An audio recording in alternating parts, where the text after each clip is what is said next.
Thank you. Thank you. So yeah, so that's, you know, that in a nutshell is kind of like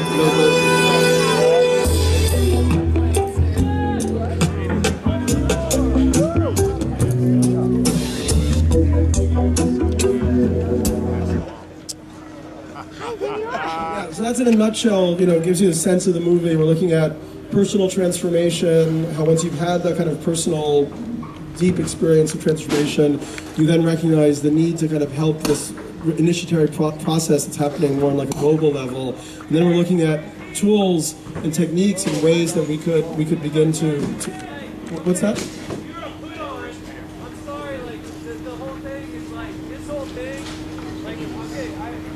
I'm sorry, I'm going to just give my talk right now. If you want to yell at me, you can do it later.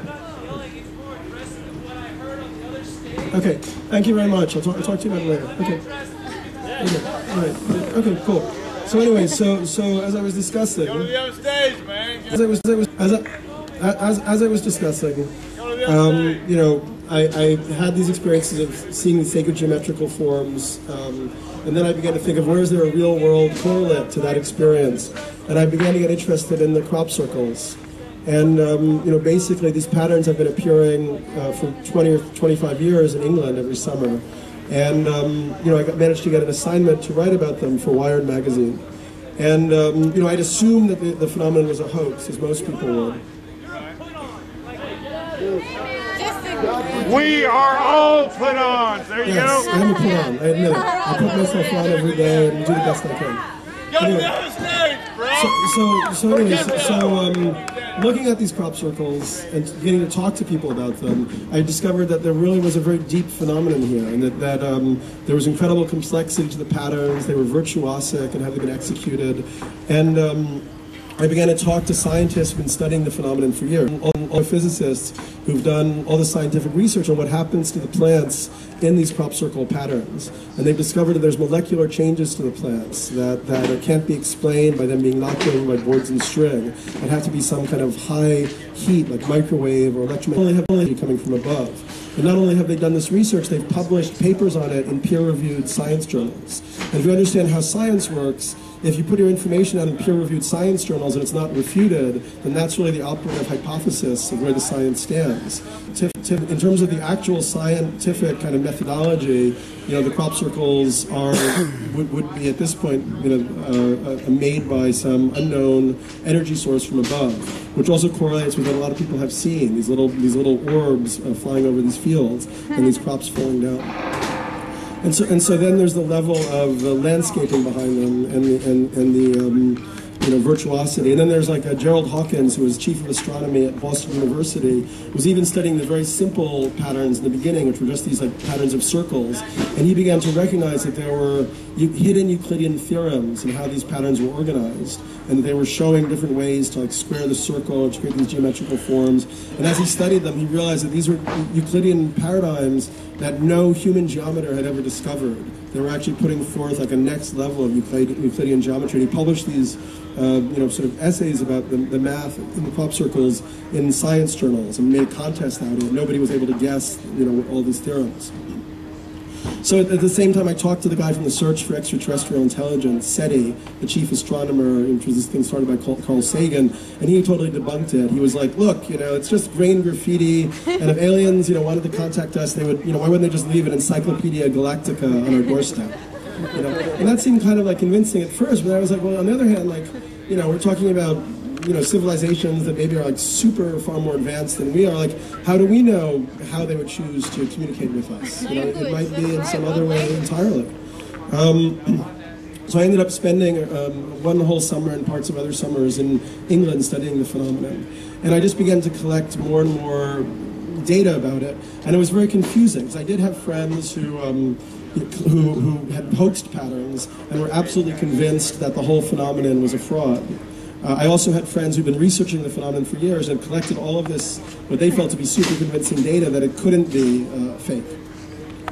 You know, and then I would have my own experiences. Like the first time I went to visit a crop circle, it was this double mushroom formation that seemed to show a fly agaric mushroom or a amanita mushroom and a psilocybin mushroom kind of over each other.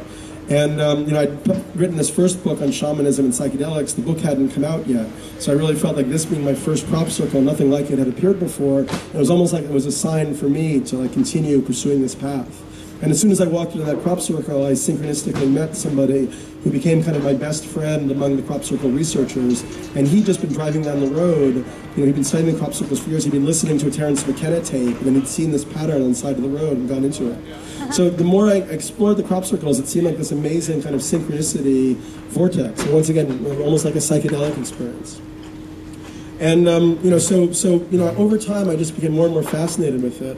And I began to notice that what would happen, I would bring different friends from come to visit me, and we would go to the patterns, and how they were kind of oriented towards the phenomenon would somehow lead to the kind of experiences we would have together.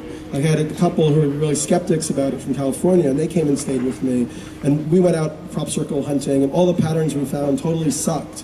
They almost looked like they were stamped down. You almost find the boards right outside of them. Totally confirmed their skepticism. Another friend came to stay with me for weeks, and he was not a believer in the phenomenon, but he was open to it as I was. And we had a series of extraordinary experiences where we would, learn about totally pristine new crop circles. And if you enter the new ones, there's definitely a kind of palpable energy shift. You go to them and you just basically almost feel compelled to sink down and meditate for an hour in silence, just to hold the energy of the formation. They've even been able to kind of measure that with different devices and so on.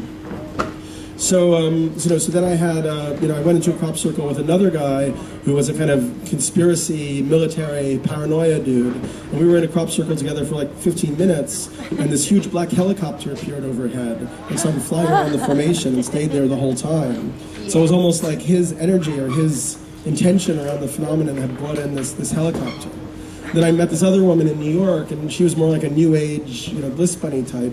And she got into a crop circle, and these beings of light, these balls of light, came and visited her. And apparently they liked her so much that they followed her back to New York City, and now they live in her bathroom. And she calls them the extra celestials.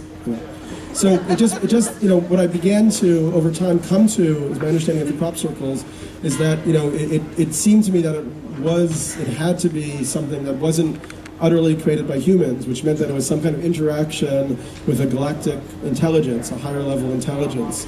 And it seemed as if that intelligence was teaching us, that the whole phenomenon in itself was a teaching for humanity. And among the things that they were teaching us, it was a teaching on the nature of consciousness and intention in itself. And so that basically what you brought to this phenomenon in terms of your intention and your ability to be open to it is kind of what you would get reflected back to you and almost amplified and magnified back to you. Which once again I think is a kind of insight that psychedelic experiences also kind of bring up and establish. So I was wondering what everybody was looking at. I was like, oh yeah, those guys are painting over there. Anyway, so oh, thank you.